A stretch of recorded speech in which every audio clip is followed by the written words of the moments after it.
Mr. Chairman, I congratulate you and the members of the Bureau on assuming the leadership of the First Committee and assure you of Armenia's full support to your endeavors.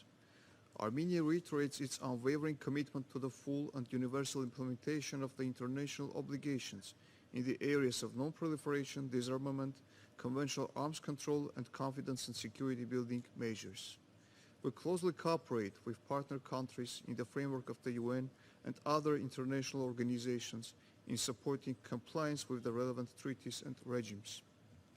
The full, complete, and effective implementation of the Treaty on Non-Proliferation of Nuclear Weapons remains the foundation for pursuing international efforts to prevent nuclear non-proliferation, support the goals of nuclear disarmament, and advance cooperation in the field of peaceful use of nuclear energy.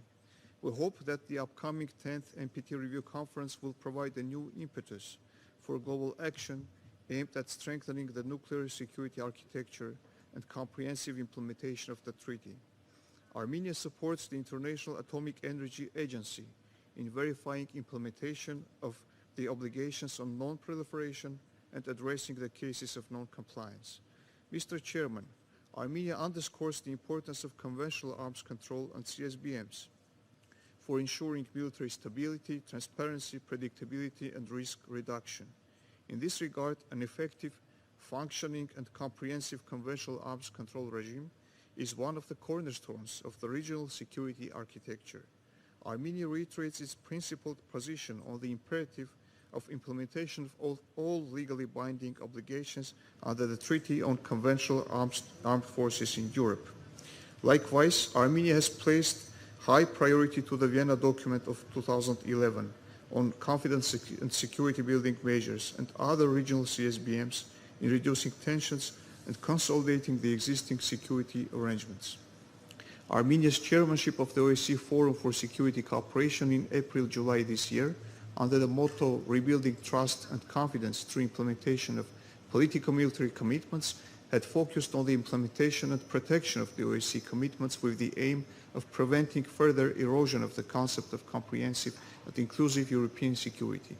Armenia has consistently stressed that justification of non-compliance with conflicts goes contrary to the provisions of the CFE Treaty and Vienna document.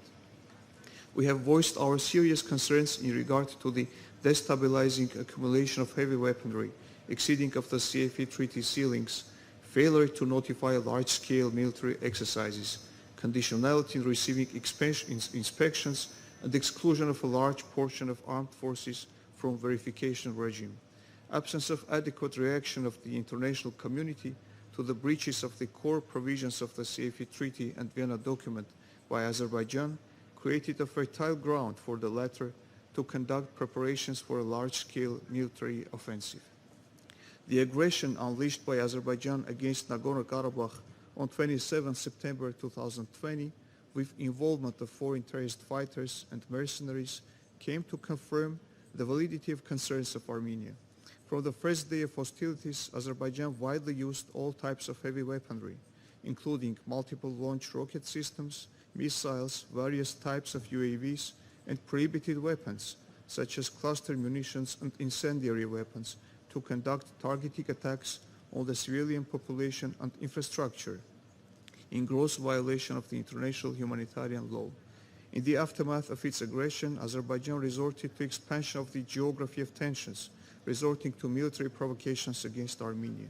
The armed encroachment against the territorial integrity of Armenia since May 2021 in the directions of Syunik and Gegharkunik regions, accompanied by reckless claims from the highest leadership of Azerbaijan towards sovereign territory of Armenia, can further increase the tensions and destabilize the situation in the region.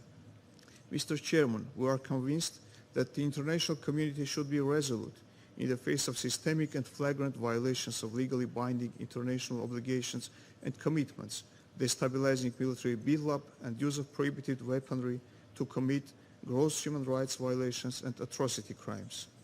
In conclusion, I would like to reiterate Armenia's commitment to contribute to strengthening of international peace and security and advance cooperation in the field of disarmament, arms control, and confidence building at global and regional levels. I thank you, Mr. Chairman.